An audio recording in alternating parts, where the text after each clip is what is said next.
패턴 인식론 강의 시작하겠습니다. 지난 시간에 인공지능, 머신러닝, 딥러닝에 대해서 얘기를 했는데요. 오늘은 그 중에서 이제 머신러닝, 그 중에서도 뉴럴 네트워크 기반의 방법에 대해서 말씀을 나누도록 하겠습니다. 시작은 이제 리니어 퍼셉트론인데요.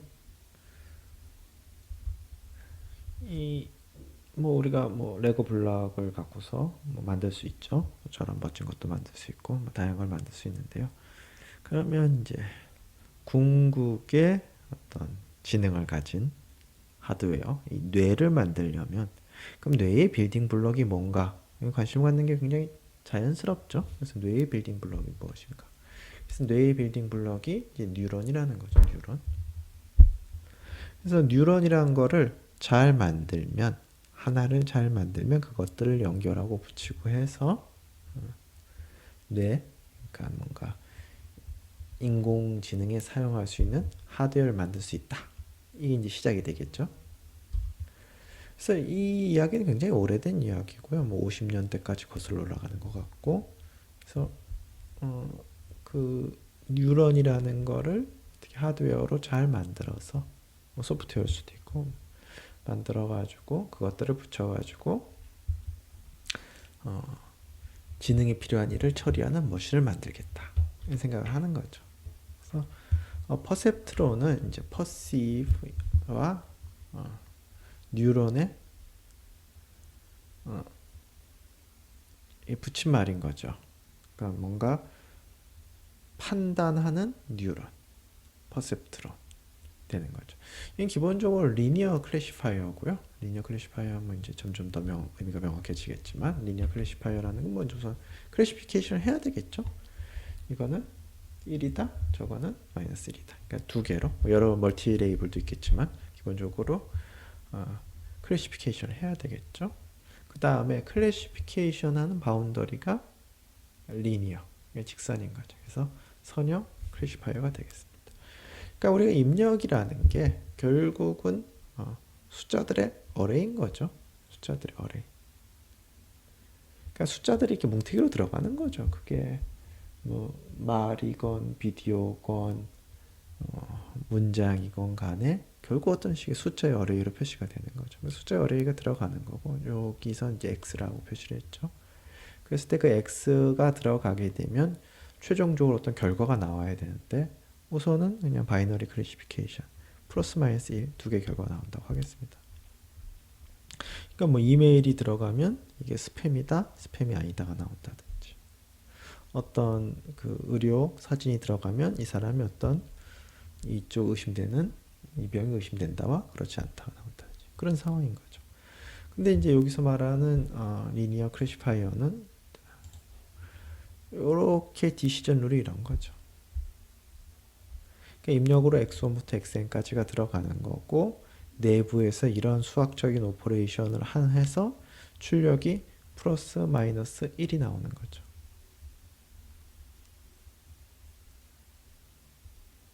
이게 리니어 퍼셉트론이 되겠습니다. 그래서 이 리니어 퍼셉트론을 트레이닝 한다는 얘기는 굉장히 좋은 하이퍼플레인을 찾는 건데요. 하이퍼플레인. 어떤 하이퍼플레인이냐면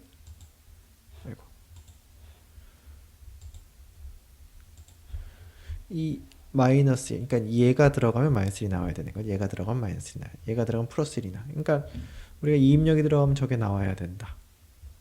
그러니까 있을 때 그 두 개를 잘 구별해주는 하이퍼플레인을 찾는 게 여기서 말하는 트레이닝인 거죠. 그래서 2차원 같은 경우에는 이 트레이닝이라는 게 직선의 방정식을 찾는 거고 차원이 높아지면 하이퍼플레인을 찾는 게 되겠죠. 그래서 이 숫자의 어레이가 들어가는 거고 그러니까 숫자가 여러 개가 들어가는 거고 그 숫자를 갖고서 플러스 1이다 마이너스 1이다가 나와야 되는 건데 그 내부 그 규칙이 앞에서 말씀드린 이렇게 요런 규칙에 의해서 하겠다. 그리고 파라미터로 w1부터 wn, b를 파라미터로 해서 그거를 트레이닝 샘플로부터 찾겠다. 이게 리니어 퍼셉트론의 아이디어가 되겠습니다. 자, 한번 예를 들어 볼까요? 이제 제가 그 통조림 회사에 취직을 했고, 그 통조림 회사에서 이제 컨베이어 벨트에 연어와 농어가 이렇게 지나갑니다. 그랬을 때 제가 맡은 일은 그 컨베이어 벨트 위에 어떤 센서가 있겠죠. 그 센서가 이 물고기의 어떤 정보를 취득해서 숫자들 보낼 거고, 그 숫자로부터 저는 얘는 연어다, 얘는 농어다를 판단하면 되는 거죠. 그래서 이거를 어떻게 하느냐? 아마 여러분들도 비슷한 방식으로 하실 텐데요. 꼭 누가 시키지 않아도, 누가 이렇게 해라 얘기하지 않아도 결국 비슷한 방법으로 할 건데요. 우선 이 센서를 봤더니 이 물고기의 폭과 밝기를 재는 센서 두 개가 있었습니다. 그래서 폭, 밝기 이거를 이제 연어에 대해서 조사를 해보는 거죠. 제가 물고기에 대해서 잘 모르니까 다 조사해가지고 점을 찍습니다. 저 그림에 있는 까만 점들입니다. 그 다음에 농어에 대해서 폭과 밝기를 다 찍어보는 거죠. 그러고는 제가 이 그림을 보고서는 이제 생각이 잠기는 거죠. 이 정도가 구별하기에 적합한 라인이구나. 그러고는 뭐 저 같은 경우는 자를 대고서 선을 그었습니다. 그래서 직선의 방정식을 찾았고요. 그리고 이렇게 이제 코드를 짜는 거죠. 이게 들어오면 이 하드웨어가 센서가 L과 W를 보내는 거고, 제 코드는 요 숫자를 곱해서 얘가 100보다 크면 농어라고 얘기하고 100보다 작으면 연어라고 얘기하는 거죠. 이게 굉장히 타당한 접근법 중에 하나죠. 그리고 사실 머신러닝하고 굉장히 비슷한 방법이죠. 그래서 이거를 조금 더 다른 식으로 표현하게 되면 센서로부터 두 개가 들어오고 곱해서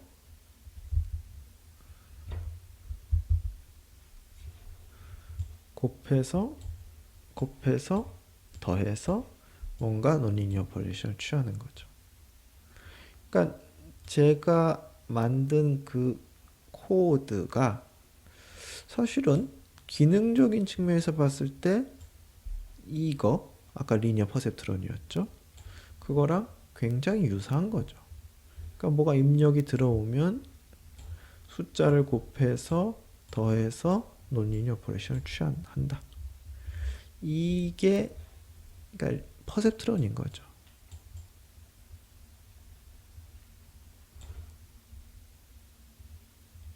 그러니까 이게 뭐냐면 우리가 뉴런이 하는 역할을 굉장히 거칠게 했지만 그 뉴런의 동작 메커니즘을 흉내낸 거죠. 그러니까 뉴런이라는 게 뭐 저도 잘 모르지만 들은 풍월로 보면 이렇게 되는데, 그러니까 여기에 어떤 화학물질, 뭐 이온들이 이제 나오는 거죠. 이전 뉴런으로부터. 그렇죠? 그러면 얘가 그거를 받아서 어떤 애들은 굉장히 민감하게, 어떤 애들은 굉장히 둔하게 그 전이차를 느껴서 그걸 갖고서 뭐 끊기도 하고 보내기도 하고 이쪽에 이온들을 내보내는 거죠. 이제 그게 여기 어떤 신호가 오면 어떤 애는 민감하게, 어떤 애는 반해서, 그러니까 그거에 그러니까 커지면 나는 싫다. 그러니까 그거가 이제 반대 방향으로 그런 식으로 해서 정보를 취합해서 더해서 논리적 펑션을 통과시킨다. 이게 이제 아티피셜 뉴런이고요. 이게 뉴런이고 이게 아티피셜 뉴런인 거죠. 그리고 이게 왔다 갔다 쓸 때가 있어 라고 생각하실 수도 있는데 봤더니 뭔가 구별하는 굉장히 단순하지만 한 가지 방법인 거죠. 그리고 이게 생각보다 쓸 때가 있습니다. 뒤에 이제 케이스 스터디에서 한번 보겠는데요. 이 리니어 퍼셉트론만 갖고도 뭐 간단한 거 할 수 있는 일들이 있습니다. 그래서 이게 이제 굉장히 오래됐고요. 아까 말씀드렸듯이 시적 과거로 꽤 거슬러 올라가고 뭐 400 픽셀 이미지 인풋 400 픽셀이라고 했으니까 사실 저 때는 모르지만 지금 되게 웃긴 사이즈 20 곱하기 20이죠. 20 곱하기 20 사이즈에 대해서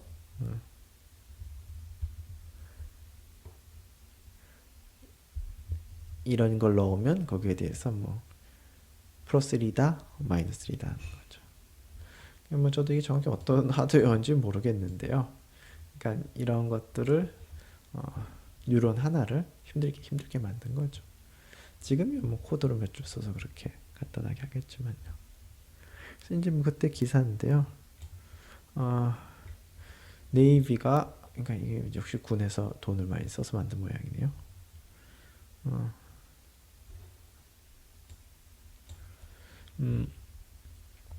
컴퓨터를 이제 인브리오 그거의 어떤 굉장히 그 초기 버전을 만들었는데 앞으로 걷고 말하고 보고 쓰고 그리고 자기 자신의 존재까지 느끼는 거에 인브리오를 만들었다. 이게 이제 생각이 나름인데요. 이게 좀 뭐 너무 앞서간다라고 생각할 수도 있지만 어찌되었든 간에 저런 컨셉이 계속 발전을 해서 지금의 딥뉴럴 네트워크가 만들어진 거고 그게 꽤 하고 있죠. 뭐 사실 이거라든지 뭐 컨셔스까지는 아니지만 어쨌든 굉장히 많이 진행이 된 거죠. 그래서 꼭 잘못된 얘기라는 생각은 안 들고요. 그러니까 이 리니어 퍼셉트론의 어떤 밝은 프라미싱한 미래에 대해서 참 잘 파악을 한 거죠. 적어도 이 신문 기사는. 그래서 리니어 퍼셉트론이 만들어졌는데 리니어 퍼셉트론 여러분 기본적인 생각으로 피처 스페이스를 이 직선 평면으로 나누는 거죠. 그래서 많은 걸 할 수 있다라고 생각을 했는데 막상 만들고 났더니 안 되는 문제들이 그러니까 근본적으로 안 되는 문제들이 막 튀어나오는 거죠. 근본적으로 안 되는 문제가 저 문제입니다. XOR 프로블럼. 그러니까 만약에 여기 뭐 어떤 클래스가 있고 여기 무슨 클래스가 있으면 이렇게 나눠가지고 하면 되죠. 그럼 평면으로 두 클래스가 잘 분리가 되죠. 이게 리니어리 세퍼러블한 거죠. 리니어리 세퍼러블.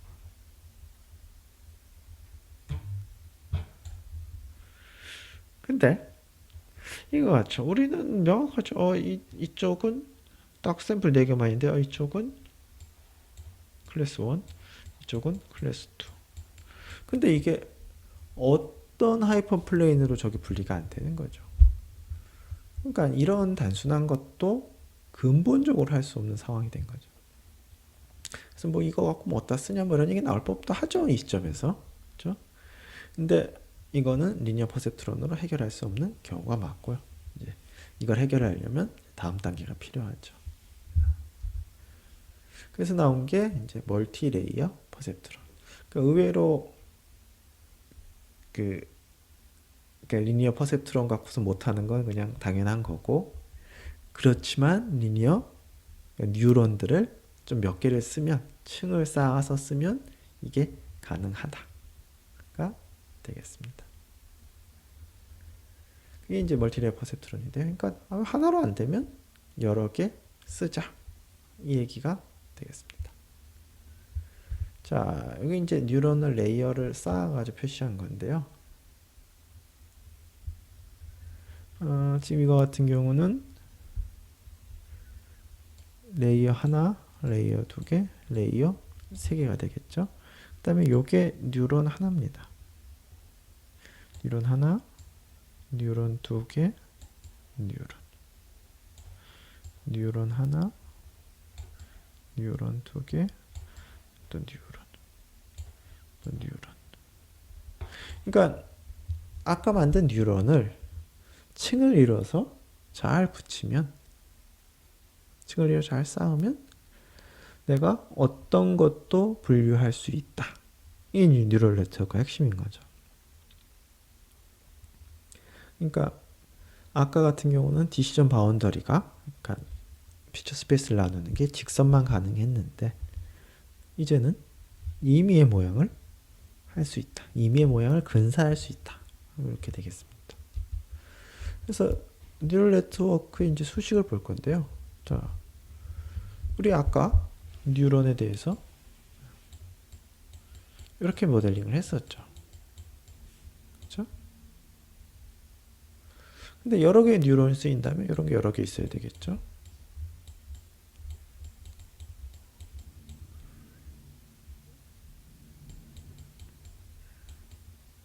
자, 잠시만요. 이 파워포인트에 쓰는 거로는 한계를 느껴서 펜을 쓸 수 있도록 그 기기를 연결을 했습니다.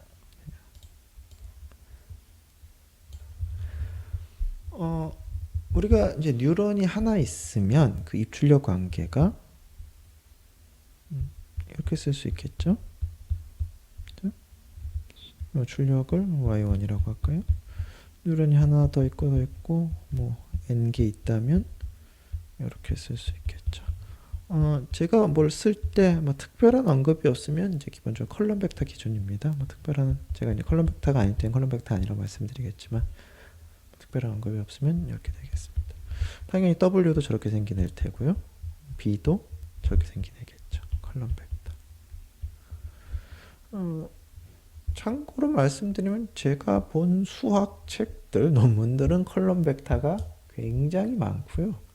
근데 이제 코드로 짤 때 컴퓨터 사이언스 쪽에 또 로 벡터를 또 많이 쓰시더라고요. 그래서 그건 잘 상황 봐서 잘 판단을 하셔야 되고요. 자, 이렇게 되는 거죠. 그래서 요게 여기에 이제 도착하는 애가 y1, y2, yn이 되는 거죠. 그 다음에 y1, y2, yn에 이제 논리니어 펑션이 적용이 되고, 자, 프라임이라고 쓸까요? 자,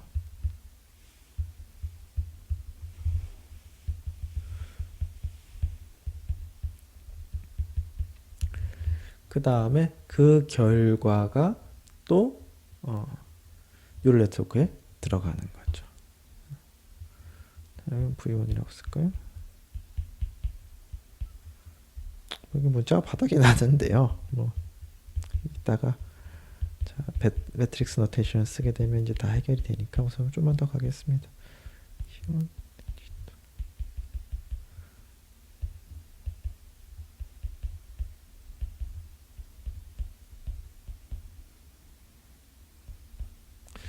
그러니까 이 부분이 여기가 대응되는 거고, 논리니어 통과시켜서 나온 결과가 요 부분이 여기에 대응이 되는 거죠.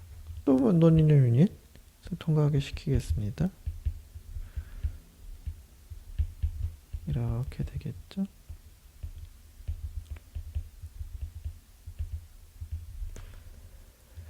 근데 이렇게 쓰면 뭐 변수도 뭐 계속 늘어나고 힘든 거죠.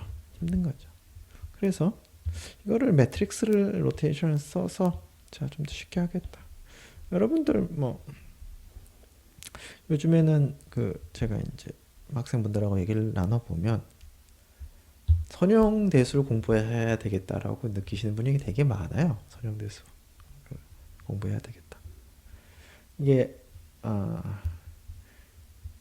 정말 쓸데가 많은 거 플러스 요즘에는 이제 인공지능 관련된 뉴럴 네트워크 관련된 걸 보면 이제 선형대수 없이는 사실 이해가 굉장히 제한되죠. 그래서 선형대수를 공부를 하셔야 되는데, 공부를 하고 싶다, 공부를 해야 된다, 뭐 학부생 중에서도 선형대수를 내가 공부를 하겠다. 근데 만약에 제가 뭐 교육에 관련해서 많이 아는 것도 아니고 그냥 제 의견을 말씀드리면 참고만 하시면 되겠습니다. 그냥 제 경험상 수학을 공부한 방법이 두 가지인데요. 하나는 이제 딱 잡고 앉아서 수학책을 보는 거죠. 이게 사실은 학부 뭔가 그 좀 어릴 때는 저는 굉장히 좋은 방법이라고 생각합니다. 근데 이제 좀만 나이가 들면 이제 예를 대학원생만 돼도 뭔가 각 잡고 앉아서 책을 첫 페이지부터 보기가 전혀 쉽지 않죠. 그리고 잘 들어오지도 않고요. 그럴 때 쓰는 이제 두 번째 방법은 내가 지금 처한 상황에 필요한 지식부터 계속 흡수를 하는 거죠. 그러니까 뭔가 이렇게 하나하나 쌓아 올려가지고 다 만들어 쓰는 거라기보다는 필요한 것부터 보는 건데요.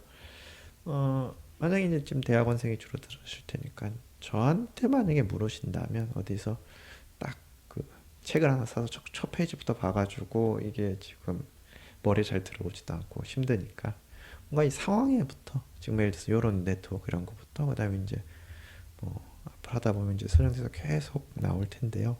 그 각각의 경우에 대해서 꼭 필요한 이해를 위해서 필요한 지식들을 쌓아가시다 보면 그걸 뭐 한 1년, 2년 하시다 보면 이제 대강 컵가 되는 거죠. 그래서 이건 뭐 지금은 넘어가고 나중에 책 다 본 다음에 다시 봐야지 이거는 제가 봤을 때 좋은 생각 같지는 않고요. 지금 쓰는 거에 대해서 이것부터 이해를 하셔야죠. 이걸 뭐 내가 책을 한 권을 마스터 안 했으니 안 보겠다는 좋은 생각은 아니시고 여기서 필요한 것부터 뭐 컬럼, 벡터, 노테이션, 트랜스포즈 이런 것들부터 하나하나 보시는 게 맞을 것 같습니다. 아무튼 이게 이제 첫 번째 레이에서 벌어지는 일인데요. 자, 이거를 한 번에 이렇게 쓰는 거죠.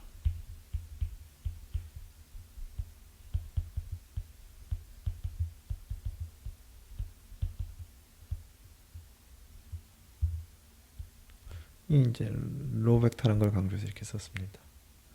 그 다음에 이제 이렇게 쓰는 거죠. 비온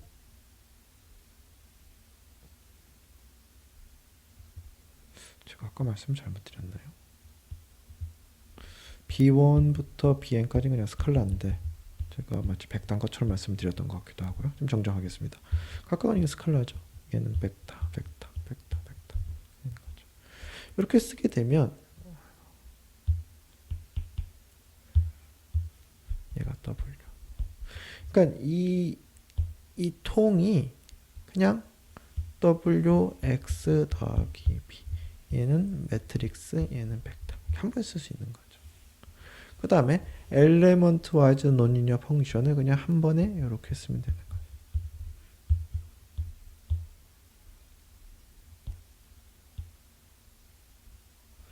그러니까 뉴럴 네트워크의 레이어 하나를 그냥 입력이 들어오면 입력 벡터가 들어오면 매트릭스 곱하고 바이어스를 더해서 출력을 내보낸다.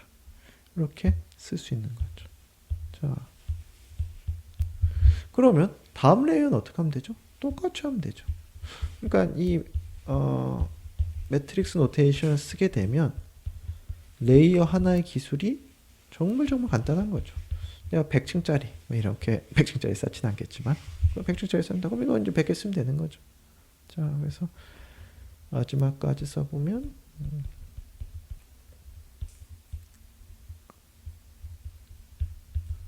못합니다. 자,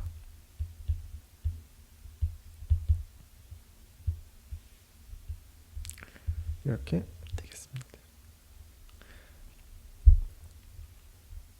자, 그러면 이제 여기서 우리가 언급하지 않은 게 두 개인데요. 하나는 G는 어떤 걸 해야 되느냐, 논리 펑션 뭘 해야 되느냐. 또 하나는 소프트엑스가 뭐냐, 이건 거죠. 그래서 G는 뭐냐 하면 여러분이 선택의 폭이 조금 있습니다. 그래서 어떤 그 뉴런의 논리니언 성질을 잘 나타내는 건데요. 그 논리니언 펑션 성질의 핵심이 어느 시점 밑으로는 동작을 하지 않겠답니다. 그러니까 내가 이쪽에서는 너무 작은 입력에는 아무것도 안 하겠다. 그렇죠? 어느 시점까지 이렇게 하다가 여기서 좀 갈립니다. 어떤 애는 세처레이션 하겠다, 난 그만 하겠다, 아니면 계속 이렇게 되겠다. 뭐 여기서 갈리긴 하는데 기본적으로 여기서 동작을 하지 않겠다는 거죠. 그래서 뭐 많이 쓰는 게 시그모이드. 그다음에 뭐 탄젠트 H. 뭐 사실 뭐 0부터 1까지냐, 뭐 마이너스 1부터 플러스 1까지냐, 그 정도 차이인 거 마저 큰 차이 나지는 않습니다. 그 다음에 요즘 많이 쓰는 건 렐로. 뭐 렐로, 뭐 겔로, 뭐 피렐로, 리키렐로, 뭐 여러 가지 옵션들이 있는데 기본적으로는 어느 시점에는 꺼지고 어느 시점부터는 그냥 그대로 내보내는 그런 성질이 있겠습니다. 그래서 그건 선택을 하시면 되는데요. 요즘에는 뭐 기본이 렐루죠. 뭐 다른 선택을 하기도 하는데 이제 렐루 쓰면 뭐 8, 90%는 커버가 되는 거고 상황 보고서 다른 거 쓰실 수도 있고요. 자, 그러면 이 멀티레이어 퍼셉트론을 구성하는 데 있어서 뭐 다 끝났습니다. 이제 아웃풋 레이어만 얘기하면 되는데요. 자, 아웃풋은 이제 결정을 내려서 클래시피케이션 결과가 나와야 되잖아요. 그래서 이제 결과가 A 클래스냐, B 클래스냐, C 클래스냐인데, 자, 그럼 우리가 이 결과에 나온 숫자들을 보고서 얘가 A 클래스인지 B 클래스인지 C 클래스인지를 결정을 해야 되죠. 자, 그래서 쓰는 마지막 단에 가장 흔한 선택이 소프트 맥스입니다. 이게 이제 이름이 조금 잘못됐는데요. 만약에 새로 장명을 해야 된다. 그러면 소프트 아그 맥스가 좀 제대로 된 장명일 것 같습니다. 자, 수식을 보기 전에 자 한번 생각을 해보겠습니다. 뉴럴 네트워크가 자, 세 클래스로 구별하는 문제라고 합시다. 자, 이렇게 있는데 여기서 1.7, 3.4 마이너스 숫자가 나왔습니다. 그랬을 때 첫 번째가 뭐 이제 고양이, 개, 소 이렇게 됐을 때 개로 판단하기로 했어요. 이게 제일 크면 어차피 이제 뭐 제일 작은 거로 판단하겠다 그렇게 하셔도 되는데 지금 뭐 트레이닝 할 때 제일 큰 거를 선호하도록 제일 큰 걸 정답 인정하도록 트레이닝 할 거면 이제 우리가 인퍼런스 할 때도 그렇게 되겠죠. 자, 근데 자 이거를 개로 판단하겠다. 요 순서를 그대로 따지면 이 개로 판단하겠다는 건 이렇게 쓸 수 있겠죠.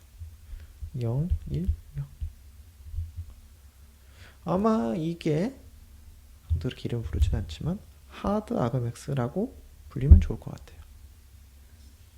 아그맥스 몇 번째 원소가 제일 크냐를 가르쳐주는 거죠. 하드 아그맥스. 자, 그럼 소프트 아그맥스는 뭐냐? 이거랑 비슷한 거죠. 이걸 만약에 소프트하게 0.05, 0.9 숫자 아무렇겠으니까 너무 집중해서 보지 마십시오.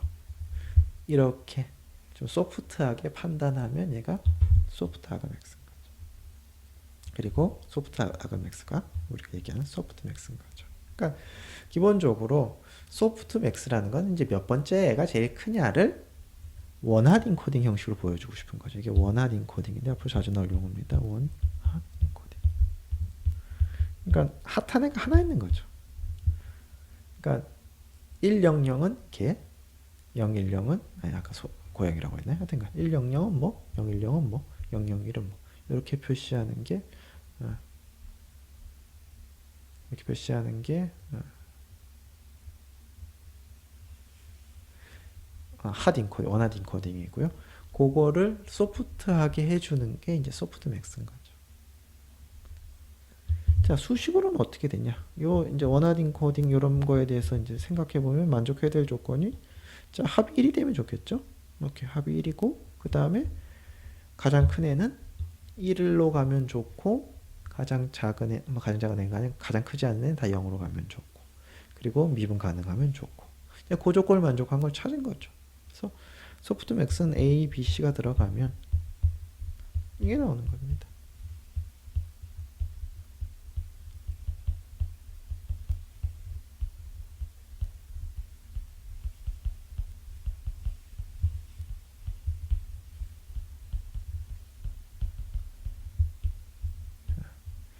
요게 소프트 맥스입니다. 합이 1, 다 0 이상. 그 다음에 큰 애는 1로 가고 그렇지 않은 애들은 다 0 주변으로 가겠죠. 자, 그러면 그걸 이용해서 우리가 숫자 인식 뉴럴 네트워크를 만든다고 해보겠습니다.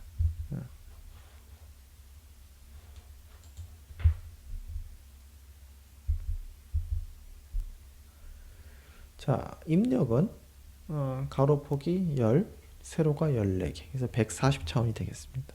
뭐 지금 숫자가 0일 해가지고 뭐 바이너리를 했는데 뭐 그레이라고 해도 큰 상관은 없고요. 첫 번째 레이어는 뉴런이 12개가 있네요. 그러니까 입력이 140차원이고요.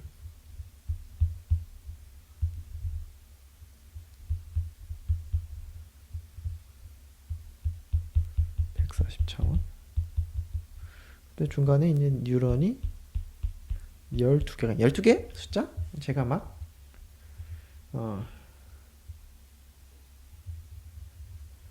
12개 숫자 그냥 제가 임의로 정한 겁니다. 이제 이런 것들이 하이퍼 파라미터고 이런 걸 결정하는 게 굉장히 쉽지 않은 부분이죠.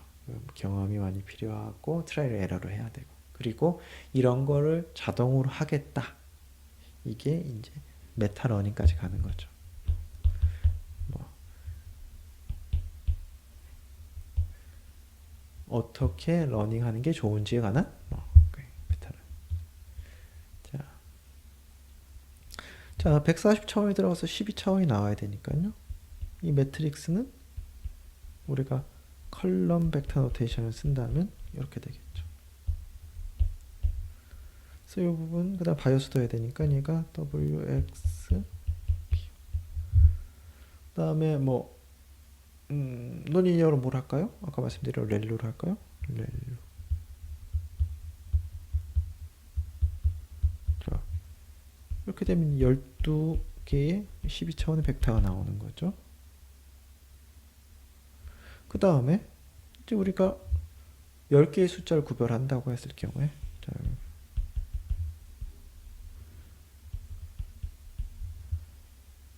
쓰면 여기서 매트릭스는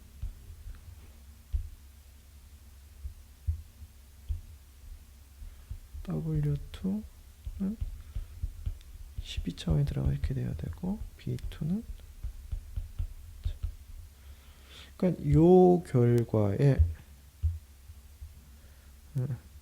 W2, B2 이렇게 되는 거죠. 얘가 소프트맥스를 통과하는 거를 그럼 숫자가 총 10개가 나올 거고요. 자, 10개가 나올 거고 다 0 이상이고 합하면 1이 되고 뭐 그런 숫자가 나오겠죠. 자, 걔를 출력으로 쓰겠다. 자, 이게 이제 네트워크입니다. 저거를 이제 굉장히 여러 가지 방식으로 표현할 수 있겠죠. 이렇게 그림으로 표시할 수도 있고, 뭐 지금처럼 수식으로 표시할 수도 있고. 이게 지금은 그냥 그냥 함수처럼 딱 써놨죠. 그 다음에 지금 얘는 그냥 미지수가 W1, W2, B1, B2인 거죠. 얘를 어떻게 하는 거죠? 자, 트레이닝 셋으로부터 결정하겠다. 요 과정이 러닝인 거죠. 해가지고 얘를 결정하고 나면 이 숫자들을 이용해서 이 벡터들을 이용해서 뭐 디시전을 내리겠다. 이게 우리가 인퍼런스를 하는 거죠.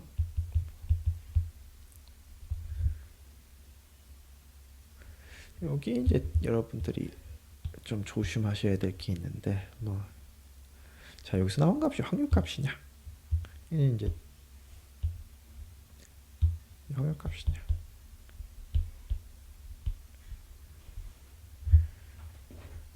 이게 이제 제가 오프라인 수업이라면 이제 항상 물어보죠. 학생분들이 너무 많으면 못 물어보는데 적어도 뭐 한 10분 정도한테 물어보죠. 여러 가지 의견들이 있는데요. 자, 그런 말을 지금 하면 안 되죠. 왜냐하면 아직 W1, W2, B1, B2를 결정을 안 했죠. 근데 지금 W1, W2, B1, B2도 결정을 안 했는데 저기 확률 값이다 아니다 이런 얘기하는 것 자체가 사실 좀 말이 안 되죠. 그럼 이렇게 얘기할 수 있겠죠. 그럼 잘 트레이닝하고 나면 확률 값이냐? 그것도 좀 말이 안 되는 게 그럼 잘 트레이닝한다는 게 뭐죠? 잘 트레이닝한다는 게 그냥 잘이라는 게 뭔 거죠? 그럼 잘이라서 진짜 완벽하게 트레이닝했다. 그러면 항상 맞겠죠? 그렇죠? 그러면 0을 0이라고 하고 1은 1이라고 하는데 무슨 확률값이 또 뭐에 나오겠어요? 그러니까 이게 확률적으로 해석을 하기도 하고 뭐 그냥 그런 생각 없이 그냥 만들기도 하는데 이제 우리가 이런 얘기를 하려면 이거에 대해서 뭐 기다 아니다 혹은 뭐 어떻게 되는 얘기를 하려면 꽤 많은 걸 해야 돼. 그러니까 우선 알아야 될 게 저런 얘기를 하기 위해서 필요한 게 그럼 도대체 이걸 어떻게 결정했냐라는 거죠. 사실 파라미터 결정하는 과정 없이 출력물이 뭐다라고 얘기하는 게 되게 웃기죠. 물론 뭐 확률로 해석할 수 있다. 그 확률이 뭔지 난 관심 없죠. 이런 것도 가능하지만 그런 거 없이 내가 물리적으로 어떻게 해석할 수 있는 확률값을 연상한다면 상상한다면 파라미터를 어떻게 결정할지 생각을 해야 되는 거죠. 그래서 그 얘기는 뭐 이번 강의하면서 여러 번 나올 얘기인 거고요. 자, 우선은 그냥 크면 그 값이겠지. 요 정도로 보는 게 적당한 것 같습니다. 네트워크 구조를 했고 아직 저 네트워크 파라미터 어떻게 결정할지는 말씀 나누지 않았습니다.